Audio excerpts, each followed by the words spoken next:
So I am going to be talking to this title this afternoon, Climate Change, One or Many.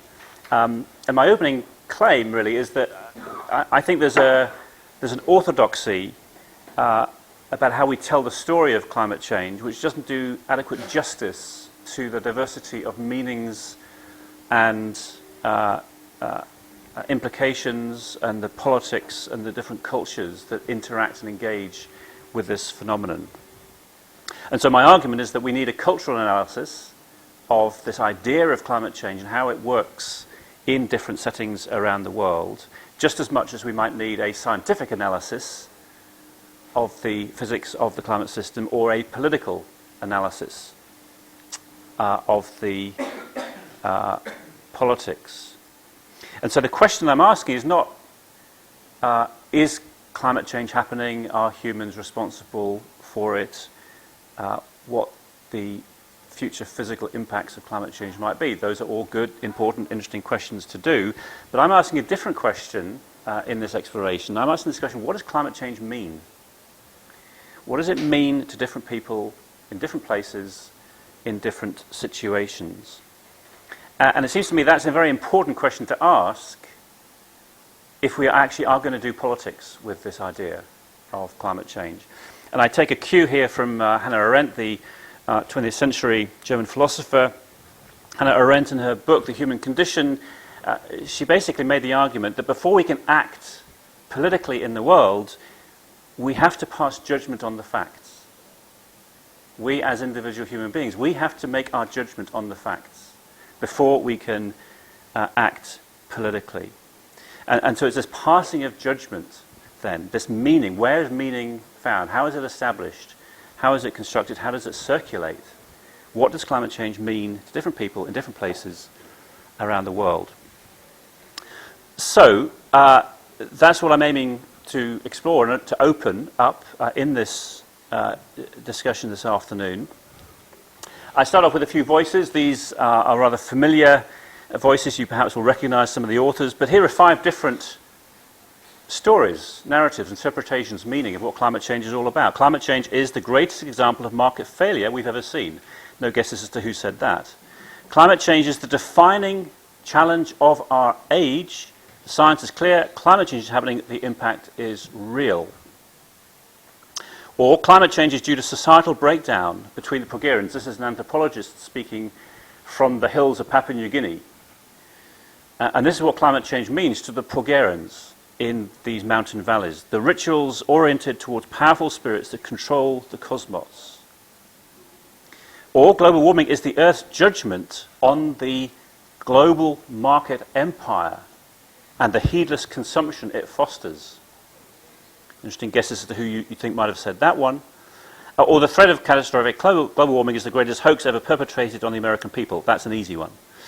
So, but these are 5 just caricatures, examples of ways of attaching meaning, of interpreting what climate change means.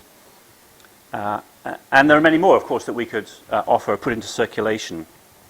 And they come out of different worldviews, different belief systems, different filters, different ideologies, different convictions. And if you like, again, following Arendt, these are people who are passing judgment on the facts. This is what the facts of climate change mean to these people from these different cultural positions. And so what I want you to do is to, working from this starting point, suggest that we need to give due weight and recognition to these different voices, to these different judgments, to these different cultural meanings of climate change, if we actually, in the end, are going to be able to do politics at all around this phenomena.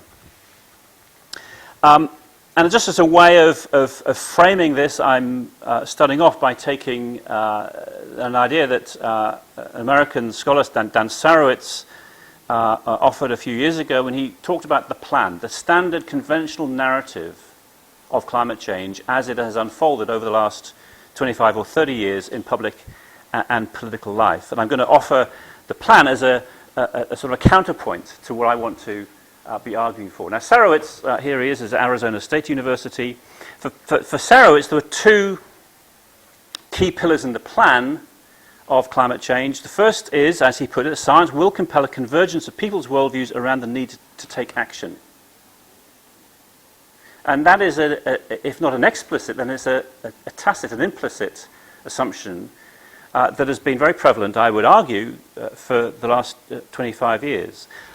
You can take a headline like this from The Guardian after the fourth assessment report of the IPCC. Front page, the UN's vast report will end the scientific argument, now will the world act?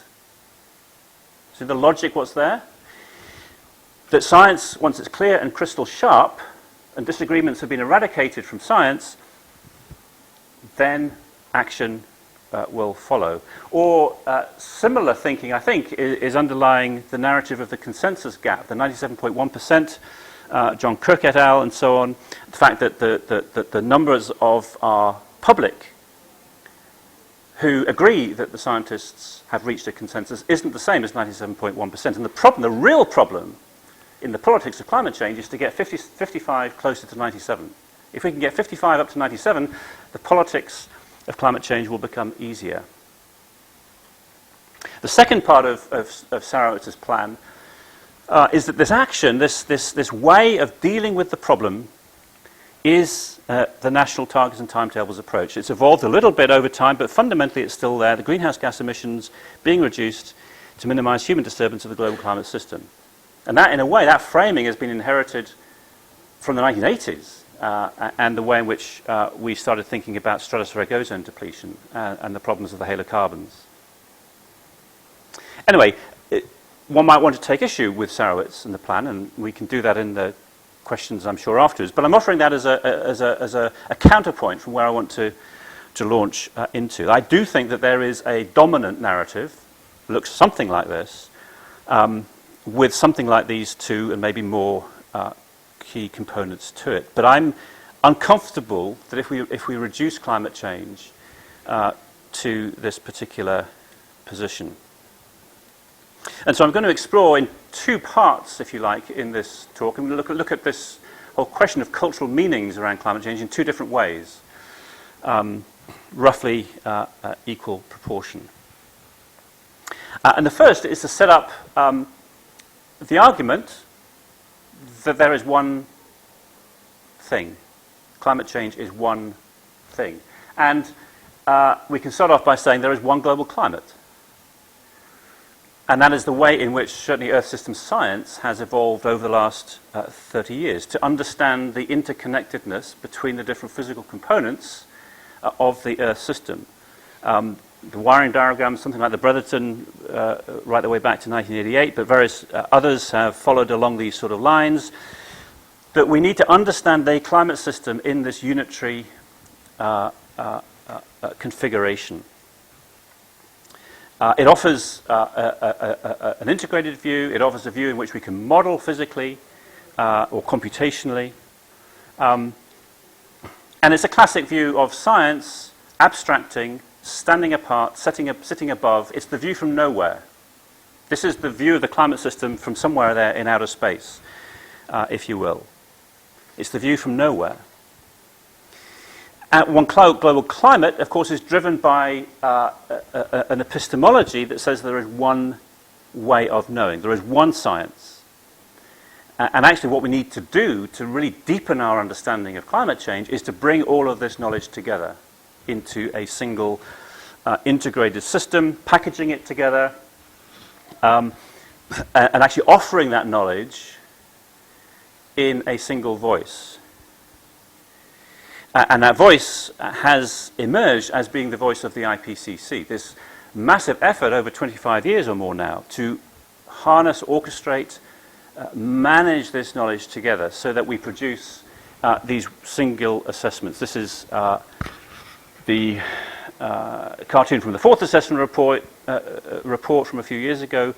But you get the point about how the IPCC sees itself as bringing together all these different disparate knowledges through sophisticated processes of deliberation, argumentation, peer review, bringing it down to one report. And actually, as we saw in the fifth assessment report a couple of years ago, actually just 10 single sentences, working group one, that science could be reduced to 10 very simple sentences about what science was able to tell us. So there's one global climate, there's one science. Also part of this, there's therefore one polity, and this too is how we've come to see climate change in policy terms. It's through the United Nations Framework on Climate Change, UNFCCC, that this is the archetypal global collective action problem.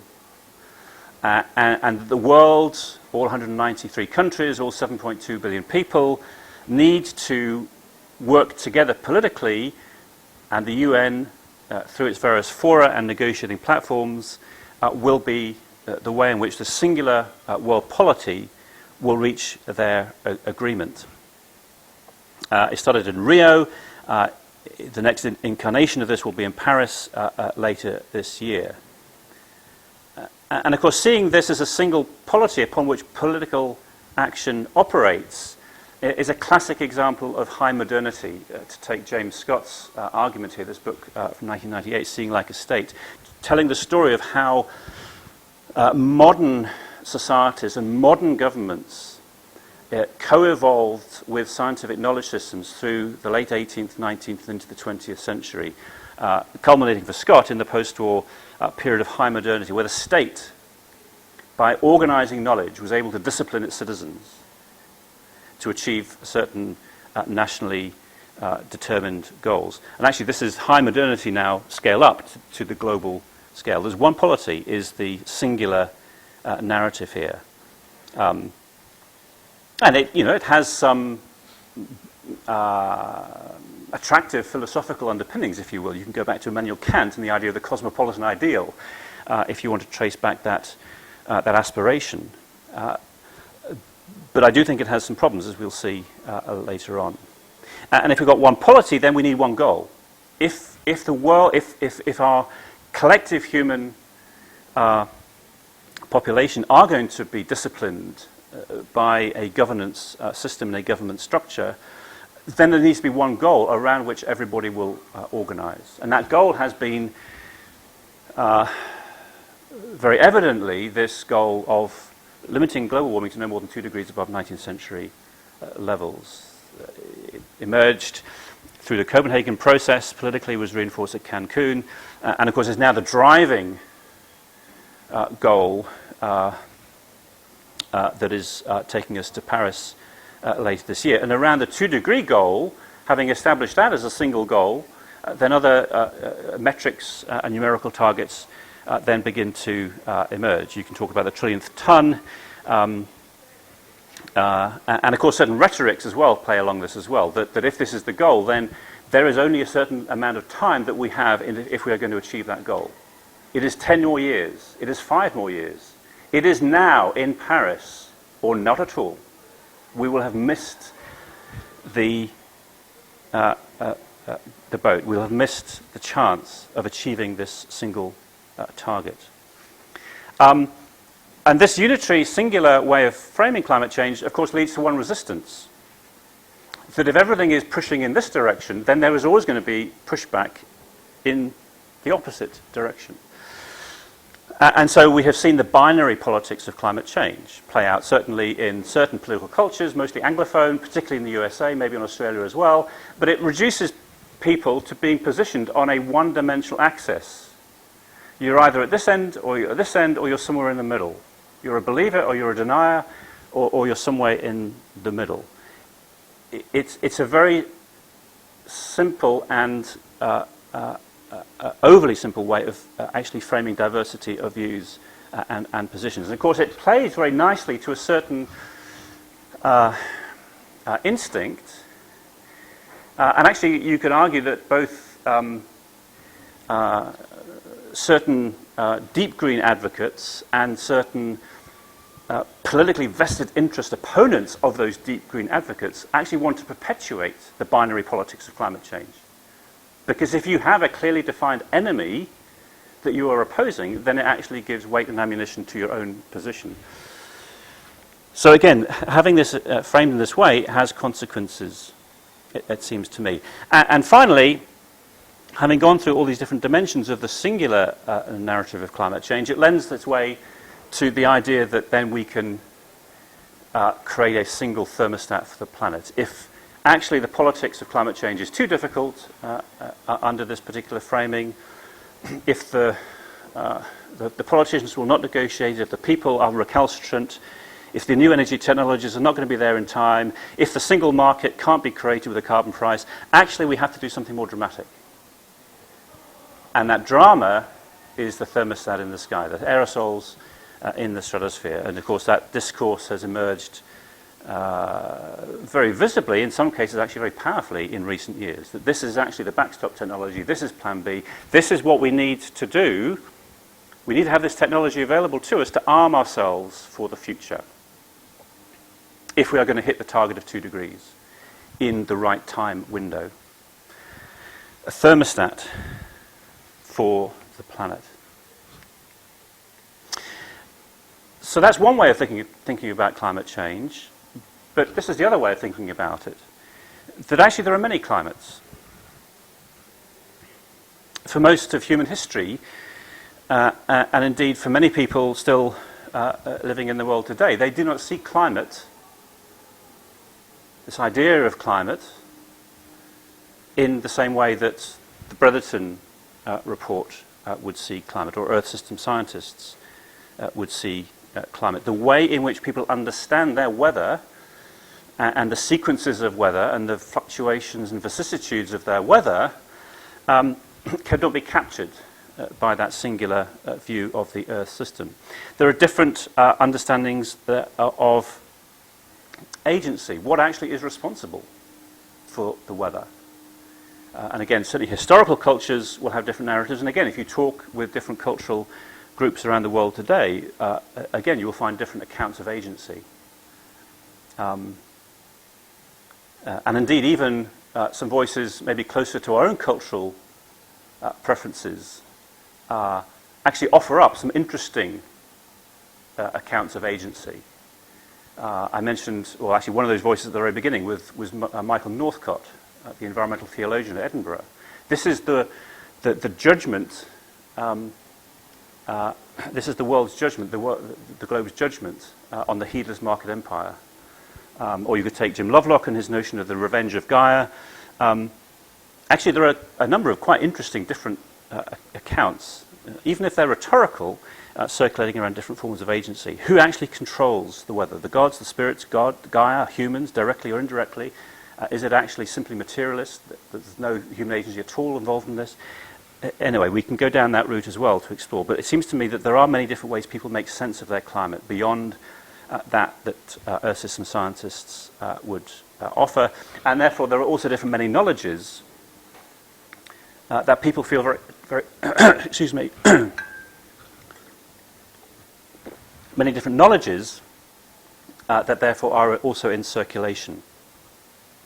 And these knowledges often come into conflict and conflict with each other. And interestingly, this new intergovernmental platform, following on the heels of the IPCC, IPBES, the Platform for Biodiversity and Ecosystem Services, IPBES is actually working very hard to find ways of holding together different knowledges, different epistemologies, how different peoples and places understand their ecosystems, their biodiversity, and to recognize that those place-based knowledges, those local knowledges, may have some real value, certainly substantively, as well as in terms of legitimacy. So there are different knowledges that people bring to how they make sense of their climates. And also there are many polities. Actually, the world is not a uniform, homogeneous polity that can be disciplined by the United Nations. There are many polities operating at different scales, and even if we just take the nation state, forget about the different polities that form underneath the nation state, regions, communities, neighborhoods, networks, and so on. But if at the nation state, there are many different ways in which those nations organize themselves. So whether we have theocracies, autocracies, technocracies, or democracies, These are very radically different ways in which these political powers see themselves in terms of legitimacy, and also these different forms of political organisation have different understandings of the role of knowledge, or the role of science, in how that science should interact with these political organisations. And even if we did want to play the democracy card, then actually there are different forms of democracy that are in circulation in the world. Is it direct democracy? Is it representative? Is it parliamentary, constitutional, supranational, as in the European Union, non-governmental? There are many different forms of democracy as well that operate in these different polities. The fundamental point, as I understand it at least, is that agonistic debate, this ability and freedom to argue and to challenge in public about what is the right thing to do, is at the very heart of a democracy. Which again plays into my overarching story here, that we actually need to recognize these different voices that are in circulation. There are many polities, and so actually there are many goals. It doesn't take very long to follow the discourse of climate change to realize that actually not everybody buys into the same singular goal of 2 degrees. Even if we just say it's a temperature target, very obviously there are different temperature targets. The small island nations would want that target to be at 1.5 degrees. But for many, it's not actually about global temperature at all. It's about climate justice. Or it's around actually reducing the material consumption of contemporary societies. Or actually, it's not about securing GDP at 2% per year for the next 200 years. It's about undermining that whole account of what constitutes human well-being. It is zero growth. Or in some cases, as in the Dark Mountain Project, it is degrowth.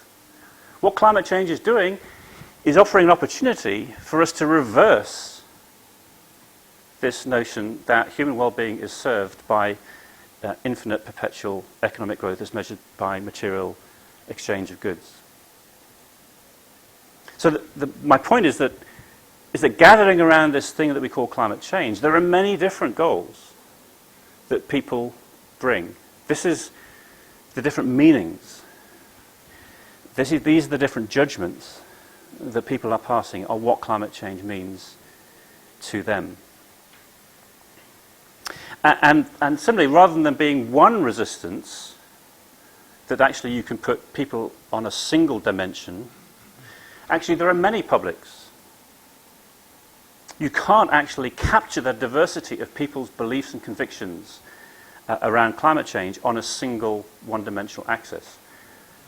And here I just throw up Mary Douglas's frame, this idea of cultural theory. I mean, this offers at least 2 different dimensions by which you could begin to understand how people perceive risks in different ways. And if this isn't familiar to you, I mean, it simply recognizes hierarchists who see society in very strict organizational terms, as opposed to individualists who will see society instinctively, preferentially, as much flatter. You could think of this as big government and small government. Then in terms of group identity, the egalitarians have very strong group affinities, whereas the fatalists see themselves as operating outside group identities. At the very least, what Douglas here, as an anthropologist, is doing is drawing attention to the fact that there are more dimensions to human perception of risk than simply one. And it's for this reason that a number of scholars are beginning to again make this argument, and here I quote from Amy Lewis and Leonard Sklar's article last year in Earth's Future, challenging this notion of a single target. The focus, they say, on a single target has become an obstacle to effective policy making because it frames climate change as a distant abstract threat and fails to recognize the diversity of values and risk perceptions that people have around the world.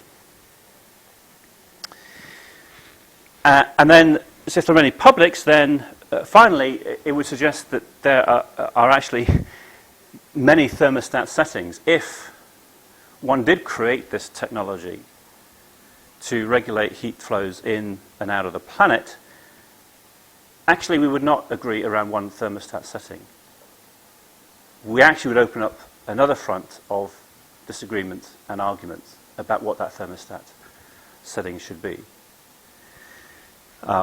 reflecting the different national or personal interests or sectoral interests or justice interests or ethical concerns that people had around this particular technology. So rather than solving climate change, as indeed I've argued in my book, Can Science Fix Climate Change, actually what the thermostat would do, it would simply perpetuate and proliferate a new set of arguments about how we deal with climate change. At least so it seems to me.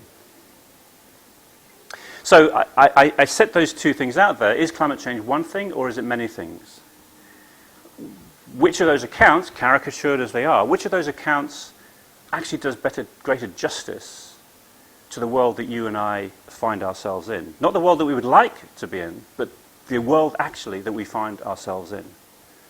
And it seems to me that recognizing that we live in this diverse, heterogeneous, conflicted, contested, argumentative world, which will not be disciplined by the United Nations, that will not be forced to believe just what the scientists tell them they have to believe, actually it does greater justice to the world we find ourselves in. And therefore we need to recognize that.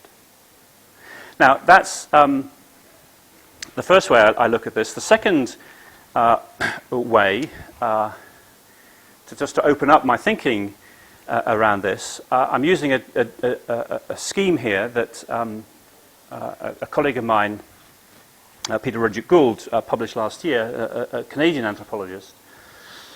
And he asked a very interesting question in this study. He asked the question, can climate change be seen? Can climate change be seen? And I quite often use this question with students or with sixth formers and getting them thinking about climate change. If you today were told by me to take me somewhere in the world, anywhere in the world, today, to show me climate change, where would you take me? Now, this afternoon, where would you take me so I could see climate change? And that generates quite an interesting range of comments and suggestions about where they would choose to take me. And the point is that Rudyard Gould, what he does is he offers these three different answers, if you will, or three different positions on this question about can climate change be seen.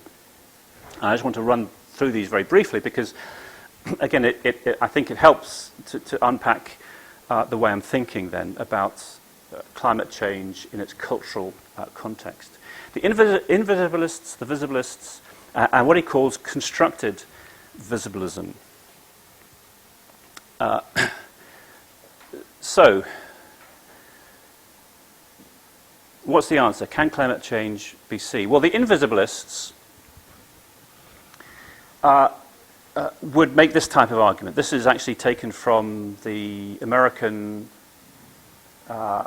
Psychology Association Task Force report on climate change published a few years ago. And this just captures the invisibilist position very well. Climate change is so hard to detect from personal experience, it makes sense to leave this task to climate scientists. It is a phenomenon where people have to rely on scientific models and expert judgment, reports of the mass media, and where their own personal experience does not provide a trustworthy way to confirm the reports. So this position is saying you can't see climate change unless you're helped to see it by the scientists, by the experts. And of course what the scientists and the experts do is they make climate change visible to us, to you and me, by producing graphs like this. You couldn't go and see this the last 1,000 years of the Northern Hemisphere. What actually you need to rely upon to make climate change visible is the thousands of person-years of scientific endeavour that has gone into constructing a curve like this. The measurements that were taken, the thermometers back into the 18th century, the processing, the analysis of all of those measurements, and then all the other proxy data that more recently scientists have produced through tree rings, corals, borehole temperatures, etc., etc. Thousands and thousands of person years of expertise, of technique that has gone into producing this to make climate change visible to us.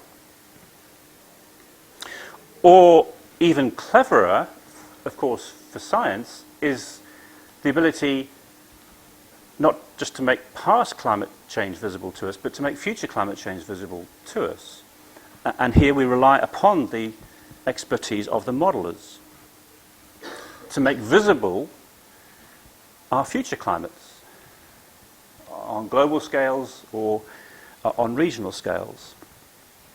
And here again, we're talking about thousands of person years of work and effort, a huge infrastructure, scientific infrastructure that works towards producing these types of visualizations which make climate change visible.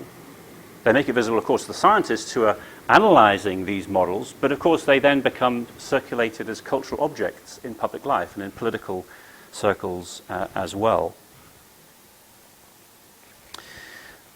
Or another way, related way, is these types of exercises, again, of making climate change visible. This is future scenario exercises. This is the Stephen Shepherd's lab at UBC in Vancouver, working with local communities to see, well, what adaptation strategies might this local community have in the face of sea level rise?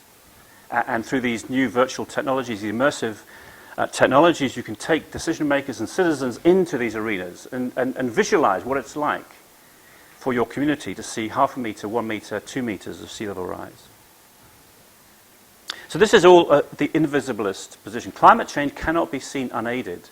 One cannot rely on one's own personal experience. Your senses are not trustworthy, nor are they capable or competent of seeing climate change. In contrast, the visibilist position is very different, because the visibilist position will say, we have seen climate change with our own eyes. As here, the Prime Minister of Tuvalu, Kaloa Talaki, remarked a number of years ago. Flooding is already coming right into the middle of these islands, destroying food, crops and trees. These things are gone. Someone has taken them. And global warming is the culprit. We have seen it with our own eyes. So here, in this narrative, the reliance is not upon the thousands of persons years of the experts, of the scientists, of the enormous scientific infrastructures that have been built up to do this. No, actually, the trustworthy witnesses are those people on, sometimes referred to as the front lines of climate change. The Inuit in the far north, the Maasai in East Africa, the Tuvaluans in the atolls in the Central Pacific. These people who live close to the natural world and it's influenced by climate and climate variability in lots of different ways, these people have got a direct sensual experience. Or if not a direct sensual experience, then certainly an experience that through their collective social memory, maybe from their parents and their grandparents, are able to offer an interpretation of what is happening in the skies and the oceans around them. These will be the visibilists. And this then is the visibilist position. Sort of related, one might place, is this notion as well of seeing over long periods of time, making this visible to us through glacier retreat, through photographers, taking images at different points of time and making change visible to us. And the interesting thing then about these two positions, the invisibilists and the visibilists, is that it's not simply a difference in epistemology, in knowledge making, although it is largely that, but it is more than just that. It actually also is a political difference.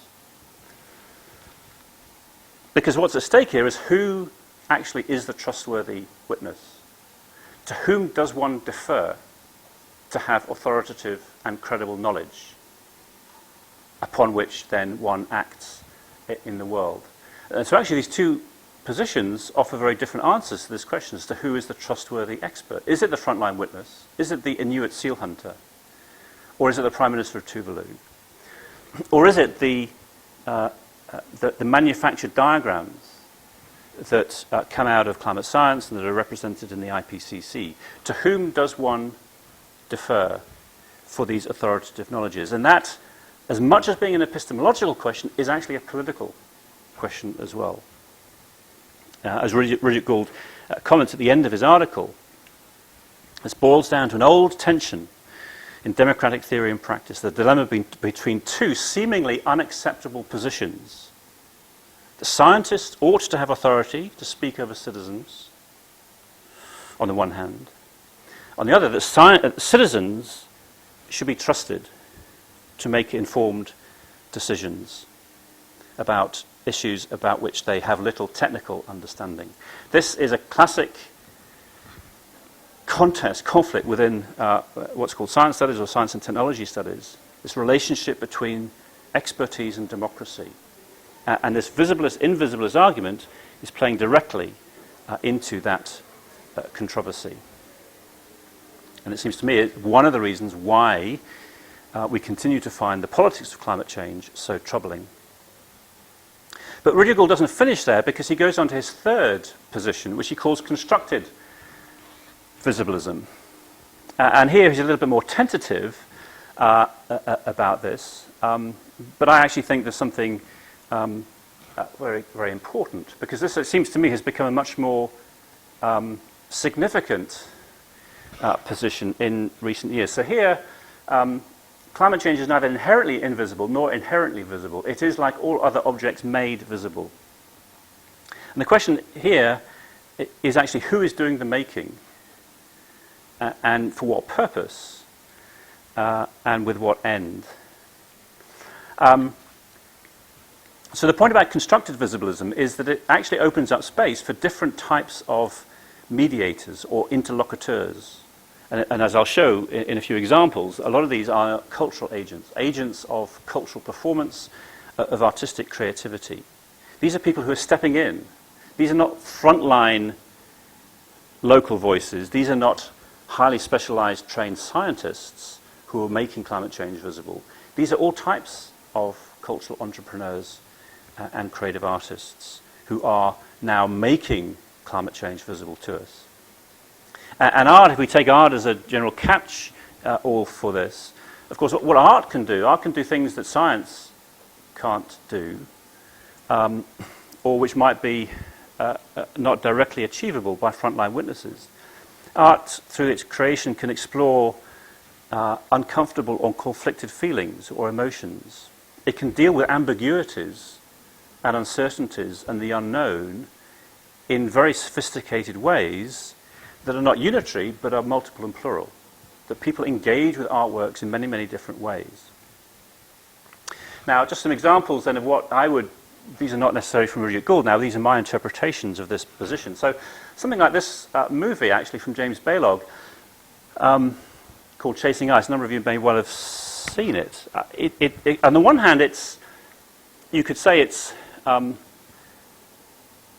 falls almost into the invisibilist position. Equally, you might also say it falls into the visibilist position. But actually, the craft that Baylog put into this movie, it actually is a cultural artifact. If you've actually seen it, I mean, it's beautifully filmed, and of course, the story is telling. On the one hand, is a story of making the glacier retreat visible to us, but on the other hand, it's a story of Baylog's ingenuity and heroism the hero in the face of adversity, working through all of the dangers and challenges that nature throws back at him.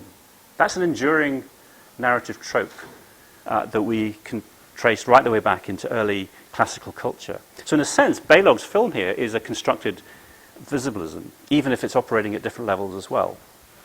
Other forms of installed artwork or constructed photography, photoshopped polar bears, manufactured postcards from the future, as in this paddy field in Parliament Square, art installations in Bristol shopping centre, representing what different levels of sea level rise might be. Or we might go to fiction.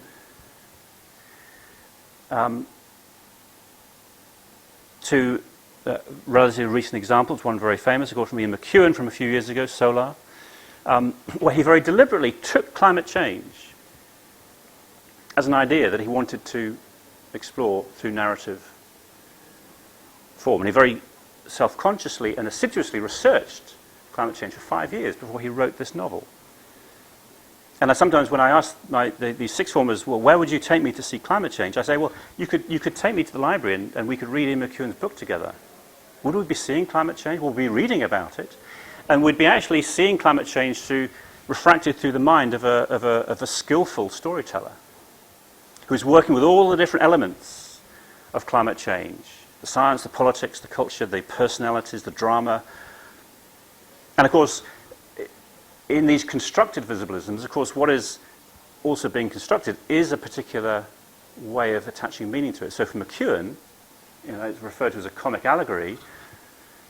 McEwan, in a way, is pointing the finger back at humanity in this rather unsavory character of Michael Beard as an allegory for the human species. So McEwan is actually, as well, making meaning here in climate change. Or Flight Behavior, another one from American novelist Barbara Kingsolver. Or theatre, too. A number of these different plays in London recently. Putting climate change onto the stage, literally seeing. One can go and see climate change performed by actors. But of course here the playwright has got to construct a story. How are you going to tell the story of climate change in an hour and a half that captures what? What does it capture? Does it capture the essence of the IPCC report? Does it capture the essence of the arguments between different political actors? Well, there are different ways of telling that story, of course, and these different plays finessed those difficulties in different ways. Interestingly, what the general conclusion was for many of the theatre critics, including one of the professor of theatre studies at Leicester University, actually was that the stage play that kept closest to the science script was the one that was the least effective in terms of human drama and storytelling at Greenland. That the others played, fast and loose around the edges, but actually created a much more compelling and engaging account of what climate change is about in human terms. Or poetry, here another form of constructed visibleism, if you will. A collection from a few years ago, Andrew Motion wrote one, the poet laureate, and so on. And here again we see the interlocutor, the cultural mediator.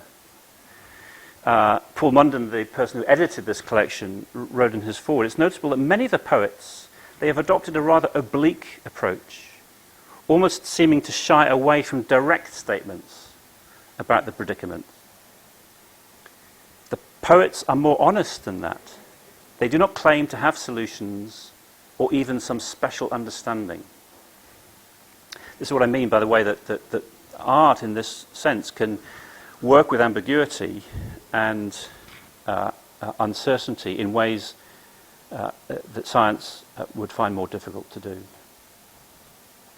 And I just finished with a final example of this. This was a stage play that I saw in Fiji just about 18 months ago called Maona, The Rising of the Sea. It was written by this Fijian playwright here, and it brought together Pacific island cultures in terms of music and dance and storytelling and myth. But it told the story of the rising of the sea and how the Pacific islanders saw themselves responding to this challenge. It was a very powerful performance. And these were constructed visibilists. These people were making climate change visible. They were passing judgment on the facts. And they were telling the story through their own perspective. There's quite a lot of scholarship that's pointed out that a number of these Pacific Island cultures find it patronizing to be portrayed as these powerless victims. Actually, these cultures have got a long history of living in these dangerous oceans.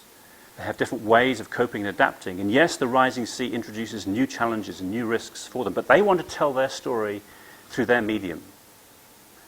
They don't want to be ventriloquized by others in the global north or the global south. And Moana is a very powerful way of allowing these voices from the Pacific to tell the story of climate change in their own terms.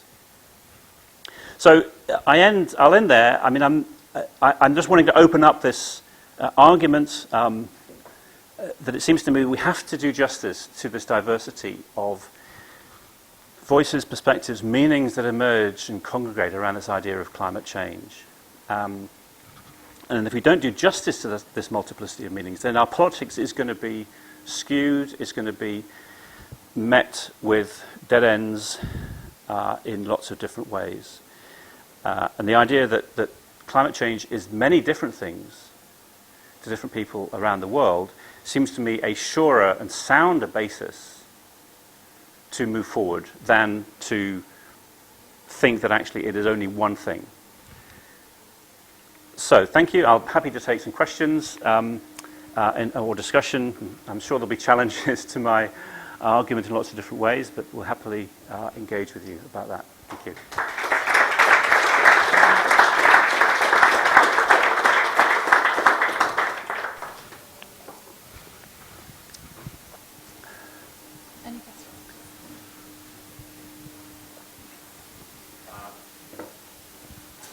Hello. I don't think I need this. Well, do you want it on for questions? Professor, thanks very much for that. Really interesting. I'd like to talk to you about this afterwards. I think the discussion probably warrants slightly more than just a straightforward question and answer. I mean, I take it to have a narrative around climate change suggests there's a strategy around climate change. Obviously, the narrative gives meaning to a strategy. There is no overarching strategy to climate change. And in terms of sort of the work of Strachan and Friedman, in terms of ways, ends and means, the ends to achieve climate change and the means by which we go about it will be very, very different. And hence the whole point about the fact that you can't have a strategy around world peace. It doesn't work at that level. So I totally agree with all that. My concern is, do you have a normative dimension to the sort of this narrative that you're developing? Because for me, it kind of, you can absorb a lot of this sort of the thinking that you've developed here around IR theory in terms of strategy, audiences, what appeals to different audiences, the actors that resonate with the relevant audiences or to motivate change. Whether it be Jeremy Paxman or whether it be eminent scientists. I'm not going to go into a war zone.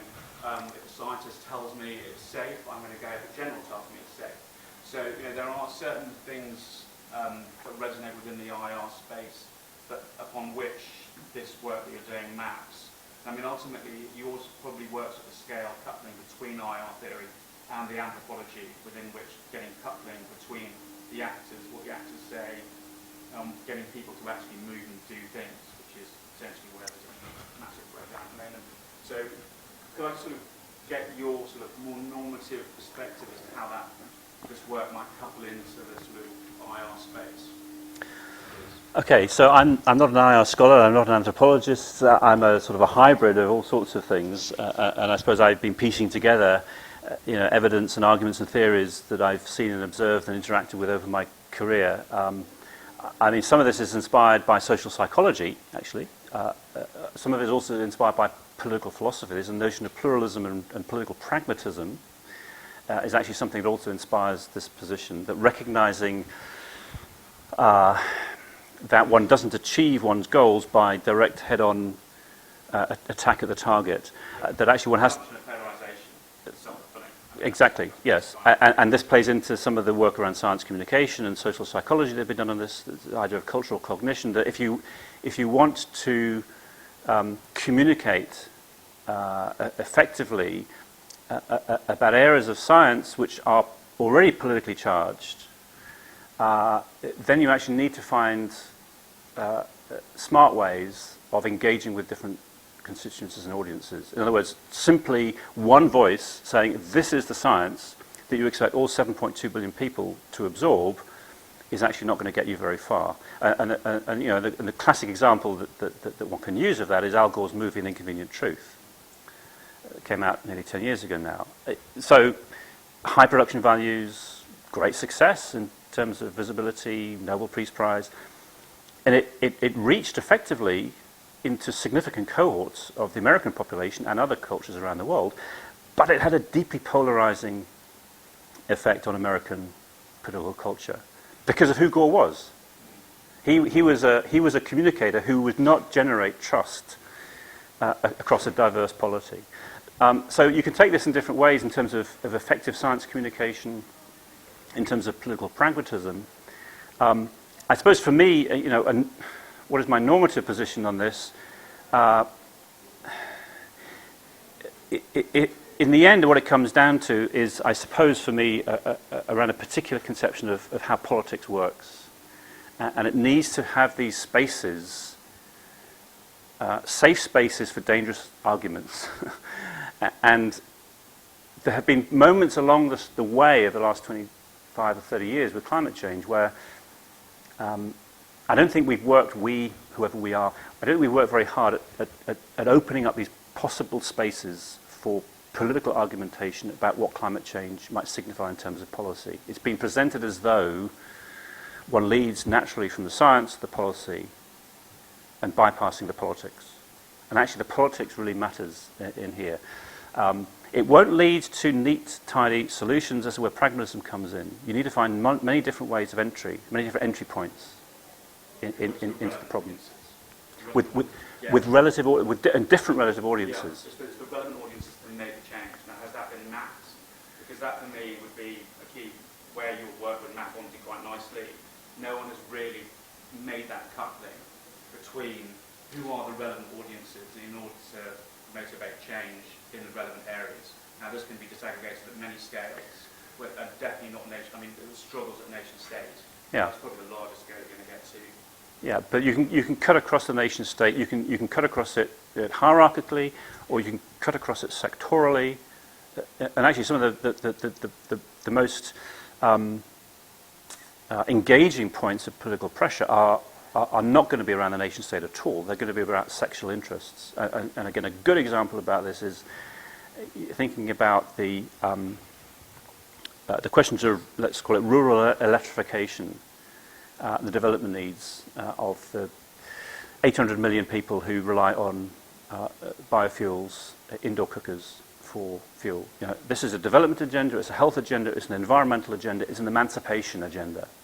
So you've got four really powerful constituencies who could gather around this particular policy intervention. It emancipates females, it enhances life chances for the few, it improves local air quality, and it reduces global warming to some extent at the same time.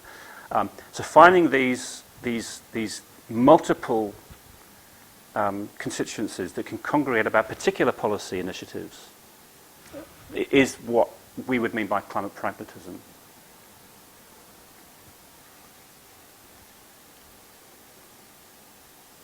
Yeah.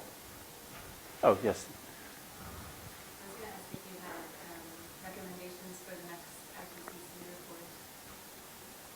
Oh, the sixth IPCC report. Well, I can rehearse the recommendations I offered a few years ago about what the fifth IPCC report should look like. I mean, my feeling is the IPCC has done a great job, but it's in its current configuration, it's past its usefulness, and it passed its usefulness a few years ago, actually. And I mean, I've said various things about this. I mean, one seems to me, again, to have a single process operating by a similar set of rules just seems too monolithic.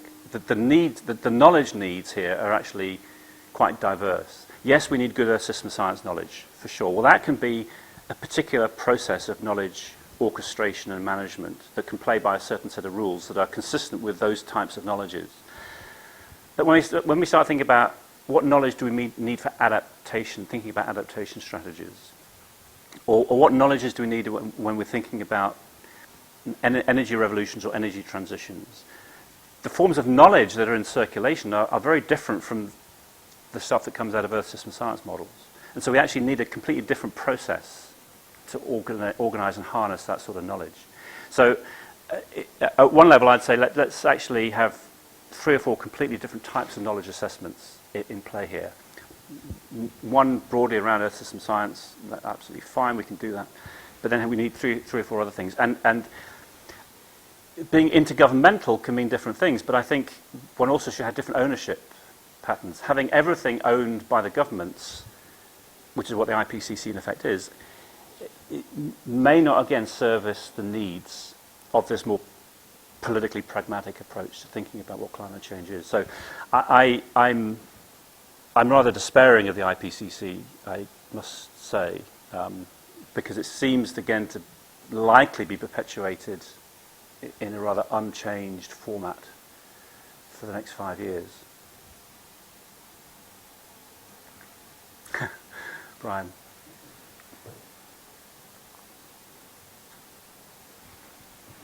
Thank you, Mike. I really enjoyed that, and I can resonate with a lot of what you say there. I'm discussing with someone like Lawson, if you call it discussing, then it's very clear it's not the climate science there that really is. It's actually that they see this as an excuse for world government, for all these sort of left things they dislike, yeah, and for constraining the economic growth. It's nothing to do with climate science. Yep. And I think that's very much, and I like the different perspectives you're talking about, and I can resonate a lot with that.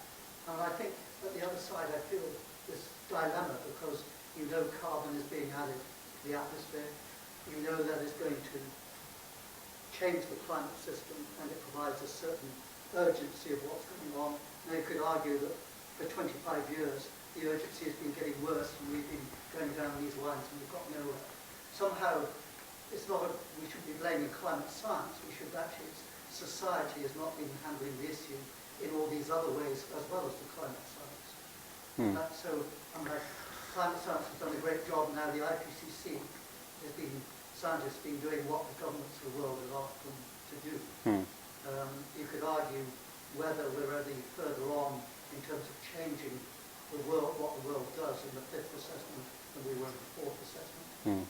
And I think that is distinctly arguable, but somehow we failed in all the other ways we should have been doing this and trying to prescribe the one way. Maybe the ozone problem was just too easy and we thought it would work again. And really it was only the US, UK and DuPont and ICI with the industries that had to be changed. And we tried to put the same model into this. So climate science I don't think is to blame. I think it is the whole political world and the social world that we in which this is in the context. And I think the information has been provided, but it's been provided in one way. But then it has to be related, as you say, and I'm a great believer of what you say, that handling the electricity in India or something, we don't say this is for climate change. There's so many reasons, including climate change. So I'm not sure I'm asking a question. I feel your various perspectives fantastic. I really enjoyed it. And solar, I picked up and I wanted to relate to that guy. My God, he was horrible. So yes, I think it's all these different views are fantastic. But the science over there, I still think that's really done well. But it's not the only game in town. Yes. Okay. I mean, there's not a formal question there. I'll just pick up sort of a few thoughts on that. I mean, first about Lawson, or people who you've argued, I've argued, and other people have argued with. In a way, it's a certain tragedy that the argument does seem always to get sort of pulled back into arguing, is the science true, is it not true?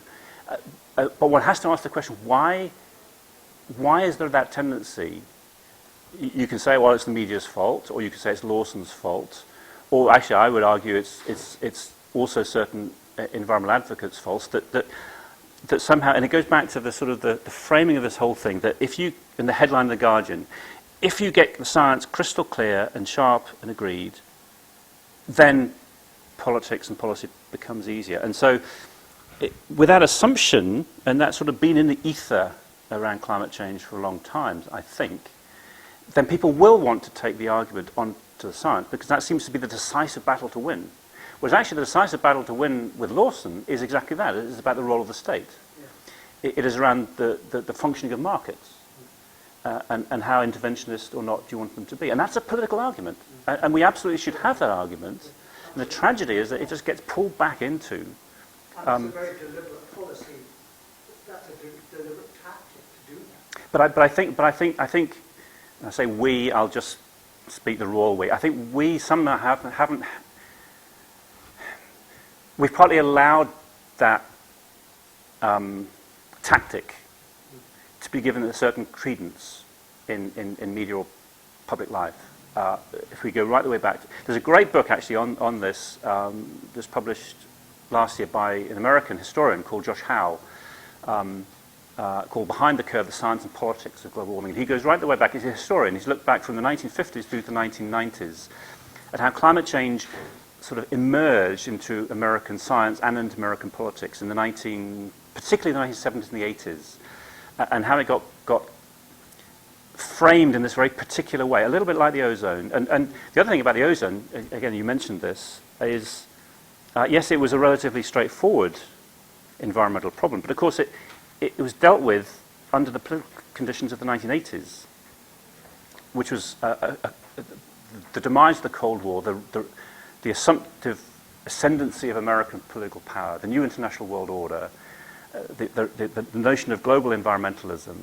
And of course we didn't foresee the rise of China. We didn't foresee the antagonisms of some of the Middle Eastern resistances. The politics changes as well as the science, and we've sort of inherited the legacy of a 1980s thinking, and we're still living with the legacy of that to some degree, I think. Could you just give us the title of that book again? Behind the Curve, The Science and Politics of Global Warming. The curve is the Keeling curve. And the author is? Josh Howe, Howe. Thank you very much.